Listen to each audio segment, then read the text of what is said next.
মাহরাম relation. আমি তোমাকে সতর্ক করছি একজন গায়ের মাহরাম নারীকে নিয়ে। তোমার ভাবনা কল্পনা, তার সাথে তোমার কথাবার্তা, তোমার অনলাইন চ্যাট, তোমার দেখা সাক্ষাৎ, তোমার অনুভূতি বিনিময়, তোমার ভালোবাসার নোংরা সম্পর্ক, সবকিছু তোমার অন্তরকে কেবল কালো ও কলুষিত করবে। এই অব্যাহত গুনাহ ও নাফরমানিগুলো তোমার হৃদয় থেকে সব কল্যাণ সম্ভাবনাকে জড়িয়ে বিদায় করবে। তোমার অন্তর থেকে ইমানের স্বাদ কেড়ে নিবে, ইবাদতের স্বাদ ছিনিয়ে নিবে। তোমার হৃদয়ে মুনাফিকের চাষ করবে, তোমাকে তোমার দয়াময় রব থেকে বহুদূর নিয়ে যাবে। যে চোখ দিয়ে তুমি পর্নারে দেখেছ, যে আঙ্গুল ব্যবহার করে তুমি তার সঙ্গে চ্যাট করেছ, যে হাত দিয়ে তুমি তাকে স্পর্শ করেছ, যে পায়ে হেঁটে তুমি তার কাছে গিয়েছ, তোমার এই চোখ, তোমার এই কান, তোমার এই হাত, তোমার এই পা কাল কিয়ামতের দিন তোমার বিরুদ্ধে সাক্ষ্য দিবে।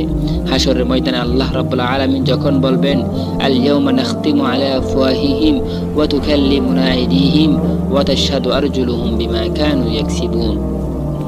আজ আমি তাদের মুখে মোহর মেরে দিব, তাদের হাত আমার সঙ্গে কথা বলবে এবং তাদের পা তাদের কৃতকর্মের জন্য সাক্ষ্য দিবে।